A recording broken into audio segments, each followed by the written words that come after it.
Kidney రోగులకు corporate స్థాయి చికిత్సను ఉచితంగా అందించడానికి 200 పడకల డాక్టర్ వైఎస్ఆర్ కిడ్నీ రీసెర్చ్ మరియు సూపర్ స్పెషాలిటీ హాస్పిటల్ కూడా పలాసలో స్థాపించబడింది. డాక్టర్ వైఎస్ఆర్ ఆరోగ్య ఆసరా పథకం కింద శస్త్రచికిత్స అనంతరం జీవనోపాధి భత్యంగా రోజుకు 225 రూపాయలు అందించబడుతుంది.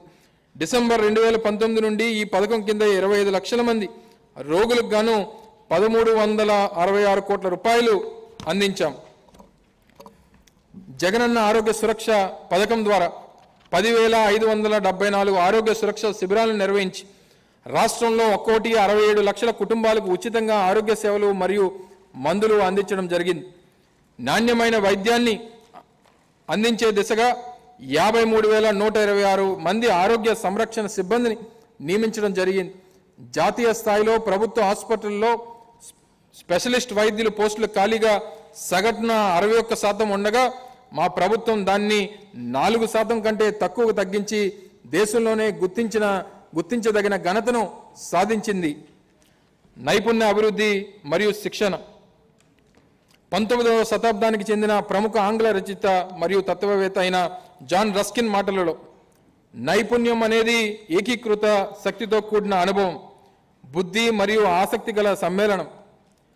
పరిశ్రమల అవసరాలను సరిపోయే విధంగా స్థిరమైన వృద్ధిని సాధించేందుకు మన రాష్ట్ర యువతను సంబంధిత నైపుణ్యాలతో శక్తివంతం చేయడానికి మా ప్రభుత్వం పూర్తి నిబద్ధతతో కట్టుబడి ఉంది.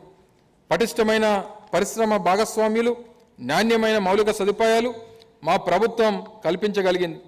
విభిన్న నైపుణ్య అవసరాలను తీర్చడం కోసం నైపుణ్య విశ్వవిద్యాలయం, కళాశాలలు మరియు హబ్బులతో కూడిన క్యాస్కేడింగ్ స్కిల్ ఎకోసిస్టమ్ ద్వారా అనేక వినూత్న కార్యక్రమాలను అమలు చేయడం జరిగింది.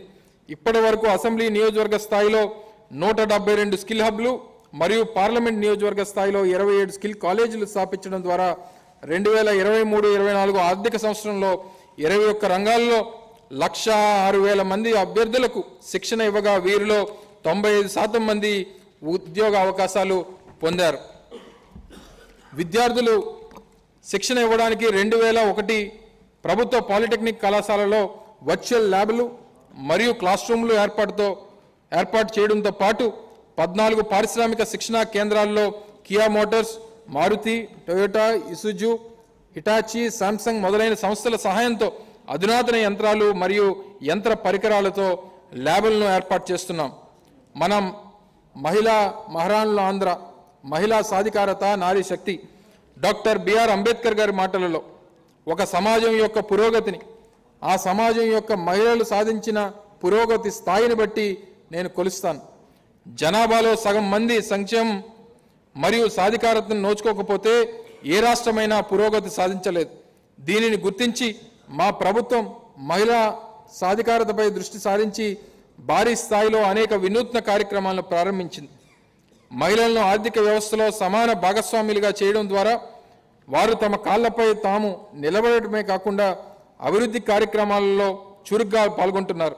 దీని ద్వారా ఆర్థిక అడ్డంకులను తొలగించుకొని విస్తృత ప్రయోజనాలు పొంది సాధికారత సాధిస్తున్నారు.